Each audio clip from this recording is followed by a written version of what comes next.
વિધાનસભા ગૃહમાં ડિસિપ્લિન ન જળવાતા અધ્યક્ષ અંતે અકળાઈ ગયા હતા। અધ્યક્ષે ભાજપ કોંગ્રેસના દંડકને સૂચના આપી હતી। મંત્રીઓ અને ધારાસભ્યોને પણ સૂચના આપવામાં આવી। વિધાનસભામાં શું કરવું શું ન કરવું તેની શોર્ટ નોટ ધારાસભ્યોને આપો। ધારાસભ્યો બેઠા બેઠા પ્રશ્નો નહીં કરી શકે। અધ્યક્ષ વાત કરે ત્યારે કોઈ સભ્યએ ગૃહમાં હિલચાલ ન કરવી જોઈએ। ગૃહના સેવકો પણ નિયમોનું પાલન કરે। ગૃહમાં આવનાર દરેક વ્યક્તિએ ડિસિપ્લિનમાં રહેવું પડે।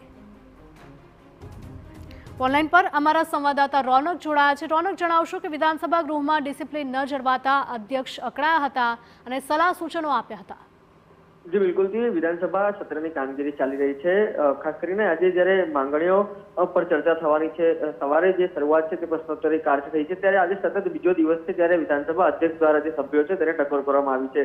ગઈકાલે ખાસ કરીને જે ધારાસભ્યો ફોન પર વાત કરતા હતા, ફોટો પાડતા હતા, તેને લઈને અધ્યક્ષ દ્વારા ટકોર છે તે કરવામાં આવી હતી। ત્યારબાદ આજે શરૂઆતમાં જ જે ગઈકાલના ધારાસભ્યો છે તેમના દ્વારા માફી છે તે પણ માંગી લેવામાં આવી હતી, પરંતુ આજે પણ અનેક જે ધારાસભ્યો છે તેમના દ્વારા ગેરવર્તણૂક જણાતા આખરે અધ્યક્ષ દ્વારા જે ટકોર છે તે કરવામાં આવી છે। મહત્વનું છે કે તેમના તરફથી કહેવામાં આવ્યું છે કે વિધાનસભા ગૃહનું સન્માન જાળવવું એ તમામ સભ્યોની જવાબદારી છે। ન માત્ર ભાજપ, ન માત્ર કોંગ્રેસ, પરંતુ તમામ સભ્યો છે તેઓ પોતાની શિસ્તતા જાળવે તે તમામ પ્રકારની જે ટકોર છે તે અધ્યક્ષ તરફથી કરવામાં આવી છે। આ ઉપરાંત બંને પક્ષના દંડકને પણ કહેવામાં આવ્યું છે કે વિધાનસભા ગૃહની અંદર શું કરવું અને શું ન કરવું તેની એક પુસ્તિકા બનાવીને જે શોર્ટ નોટ તૈયાર કરીને આપવામાં આવે। આ ઉપરાંત જે સેવકો, મંત્રીઓ અને ધારાસભ્યોની સાથે સાથે હોય છે તેમને પણ શિસ્તતા જાળવવા માટે સૂચના છે તે આપવામાં આવી છે। એટલે કે વિધાનસભા ગૃહનું સન્માન ન જળવાતું હોય તે પ્રકારનું અધ્યક્ષને લાગ્યું અને આ તમામ ઘટનાઓ બાદ અધ્યક્ષ દ્વારા જે એક યોગ્ય ટકોરરૂપી સૂચન છે તે કરવામાં આવી છે।